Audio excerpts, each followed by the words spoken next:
This is Lesson 8, Virtue Ethics, in the course Living Ethical Lives. This lesson brings to a close Unit 2. This unit has attempted to give an account of some of the major philosophical moral theories. We began by looking at utilitarianism, which judges morality by its capacity to produce the greatest happiness. Next, we looked at the natural rights tradition, which looks to a fixed and rational rights as the basis for moral reflection. The third theory we looked at was Kantianism, which wraps itself around pure rationality and universal duty. Along with these, the virtue ethics tradition forms the basic philosophical trajectory for moral reflection of this module. The point of this lesson is to look at what is probably the most adequate of the moral theories, virtue ethics. Let's look more into virtue ethics now. Aristotle is one of the best examples of a virtue ethicist.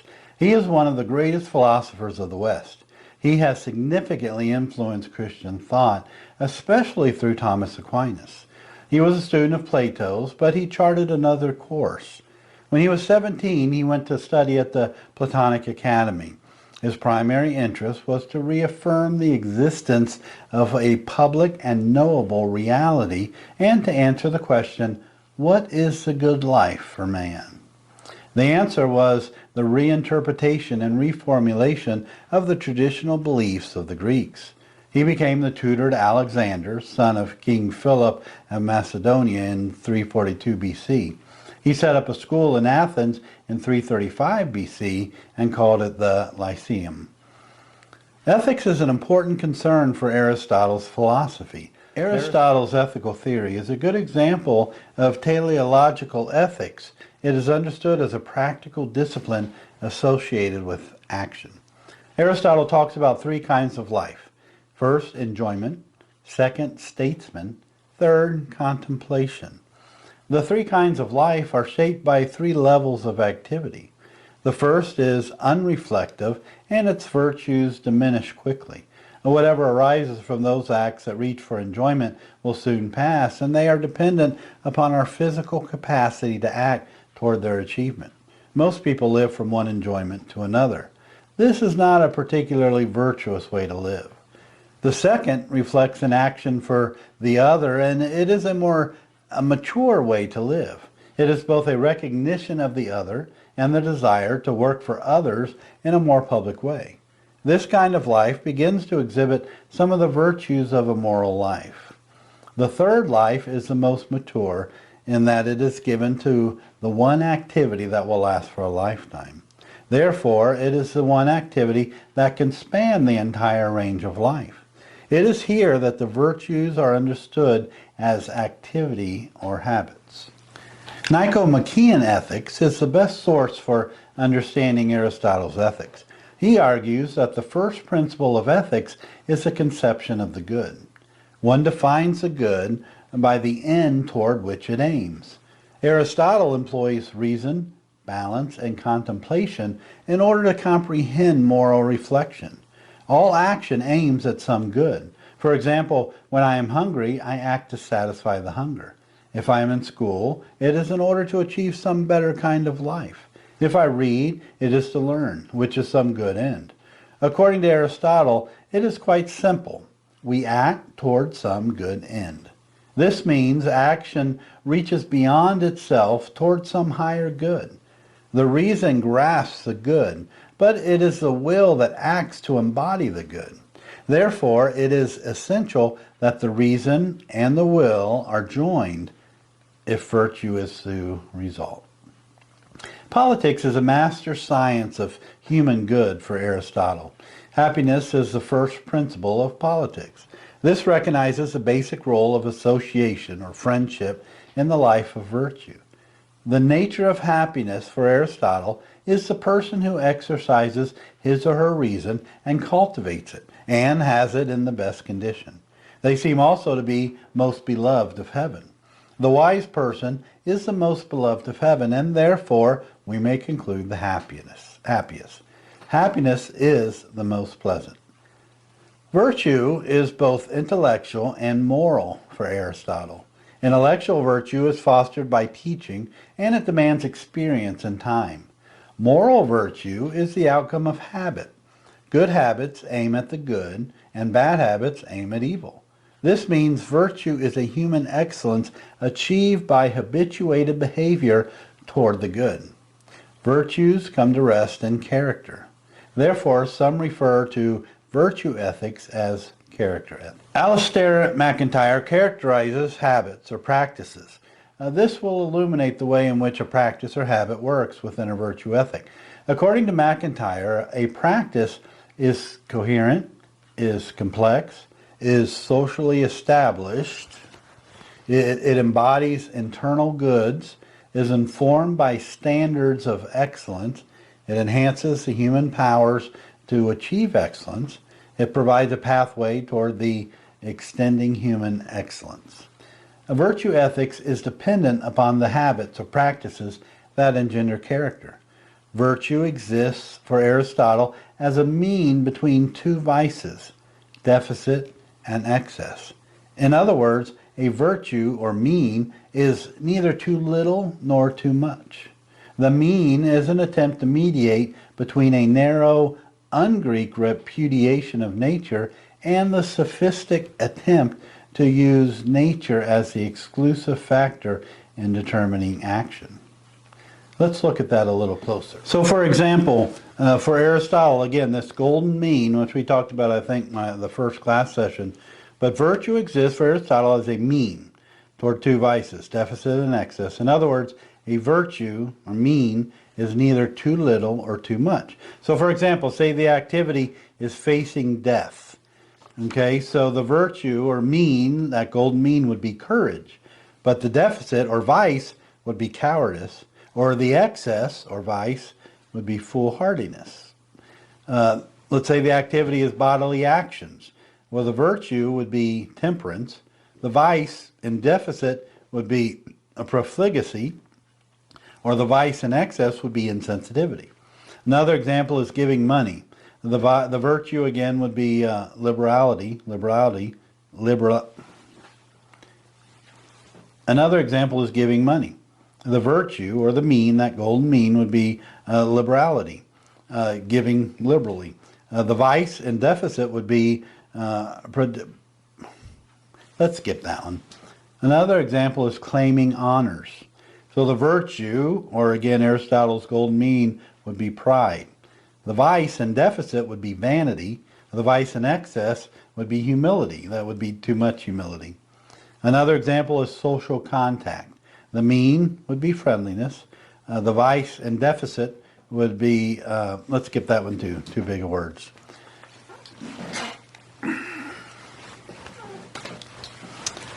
So Aristotle's ethical theory is both teleological and virtue-oriented. It has provided a way to think about character, virtue, good habits, and happiness for generations. Virtue ethics asks a simple question: what kind of person should I be? This character can be envisioned in narratives or in principles, but it comes to rest in persons.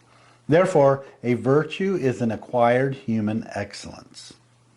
Well, let's look at things that commend virtue ethics. First, virtue ethics are embedded in tradition and history, and as well as narrative. The very point that has been raised as a limitation for other philosophical moral theories exists as a strength for virtue ethics. The virtues espoused by this theory are rendered more meaningful in the light of the history and narratives that surround it. A simple ideal is just that, and a simple ideal is just that until it is illuminated by a narrative that shows the way. Of course, just any story will not do. Many might tend to think stories are for children, but it does not matter how old we get, stories contextualize life. You might want to conduct a simple experiment the next time you get together with a group of adults. Just listen to the stories told. Some will be told so others will laugh. Others will be for information. Some will be to recall some memory. All of this suggests we locate ourselves in stories. These very stories are the places where values are preserved and rendered meaningful. Virtue ethics understands this and develops it in order to adequately accomplish moral reflection. Next, virtue ethics appropriately emphasizes character. Ethics is often understood as the science of choice. Quandaries call ethics to action. While there is no doubt ethics is about resolving these so-called conflicts of duty, it cannot be allowed to become merely a moral logic. Virtue ethics understands that whatever else we bring to the table in moral reflection, we bring a person or an agent. No amount of principles or rules will be sufficient if the agent does not bring a mature character to the situation. Whatever else is present, a person's character is crucial. Character results from the embodiment of good habits such that an agent is rendered free. This freedom to act morally is not like learning how to pitch a ball, even though this process is practiced. Freedom is a result of having been shaped by the truth. In other words, good character is the habituated life of a person whose life has been and is being shaped by the truth. Virtue ethics understands this aspect of moral reflection, and it represents one of its strengths. Next, virtue ethics recognizes the importance of practical rationality. We noted in the previous lesson that Kant wanted to rescue ethics from the particular situation because he thought only pure reason could guarantee virtue. He finally admits that all ethics is practical, so he introduces a hypothetical imperative and practical reason, but his deepest commitment in ethics is to pure reason. Virtue ethics clearly accentuates reason, but it understands better than any of the other positions that ethics is a practice of practical rationality. This means even as the stories or the history inform moral reflection, a certain way of thinking can be noted that embodies the way moral decisions are made. From a Christian point of view, we recognize this in light of the way narratives point to virtue. For example, the stories of the faith have a beginning, middle, and end. The embedded telos of the story embodies a practical logic that points to virtue. Sometimes it's easy to assume that moral reflection is just for the intellectual elite. Yet, uneducated people still reflect on moral questions. When these issues arise, people of whatever level of education seek to resolve the situation. When this happens, practical rationality is employed to bring resolution. If only on the sense of mimicking the narrative or history, this rationality is at work. Virtue ethics understands this and uses it with ever more sophistication. This is not to diminish education. Rather, it is to remind us that practical rationality is essential to moral reflection, whatever the level of education or sophistication. Virtue ethics recognizes and celebrates practical rationality. Now let's take a moment to look at things that express the limitations of virtue ethics. Virtue ethics can become mere traditionalism. One significant challenge for virtue ethics is to maintain a living faith of the dead or tradition as opposed to a dead faith of the living or traditionalism. Virtues can become frozen within the particulars of tradition and history, and when this happens, virtues become just as meaningless as if they were objects of pure reason. It is not a defense at all to say something is virtuous simply because it has always been done that way. First, nothing has always been done that way. Second, anything that will not submit to the prophetic criticism is already expressing a supreme lack of security. When virtues become mere traditionalism, they do more to hide virtue than engender it. Therefore, virtue ethics must always be willing to allow its virtues to be in conversation with the people involved in moral reflection. Next, virtue ethics can become reactionary. The challenge for ethics at the point of a mere response is the hot button issue that makes it significant. Virtues cannot be thrown about in order to respond to the latest issue. When virtues become merely reactionary, they lose their meaning, and to a large extent, they lose their importance. The best way to teach as a virtue is to teach a history within a tradition. This becomes a language that can interact with the multiple levels of the particular context and still maintain its thread of meaning. Some are tempted to juxtapose moral precision with moral intelligibility, but this is a false alternative. Either without the other is meaningless. If we are very precise but give no attention to making ourselves understood, the virtue is lost. If we are understood or intelligible and what we say is incorrect, the virtue is lost. When virtues become merely reactionary, they follow a similar path and the result is the same. The virtue is lost. Therefore, virtues must never become the result of a reactionary attitude to a difference or to moral challenges. Rather, virtues must arise out of the essential history, language, tradition, and faith of people who are intent upon more than telling a story, but are most interested in being the story. Next, virtue ethics, because it is teleological, can easily dismiss the labors of historical wisdom. It has already been noted that virtue ethics is linked to history, tradition, and narrative. This is a native hope of virtue ethics, and it is necessary to seek through it to embody character in time, that is actual character. But another dimension of virtue ethics is its emphasis upon teleology. After all, character is in part the result of the practices and habits informed by virtue, reflected by virtue ethics. The challenge for any virtue ethic is never to allow the labors of historical wisdom to become secondary. Teleology does not require historical wisdom, but it flourishes in just this way. Alistair MacIntyre, in After Virtue, laments the fact that modern ethical reflection has lost the category of tradition, and with it the labors of historical wisdom, and the result has been the loss of virtue. When this happens, moral reflection has more in common with choosing the flavor of ice cream than the hard business of living morally. The former is nothing more than the expression of a preference.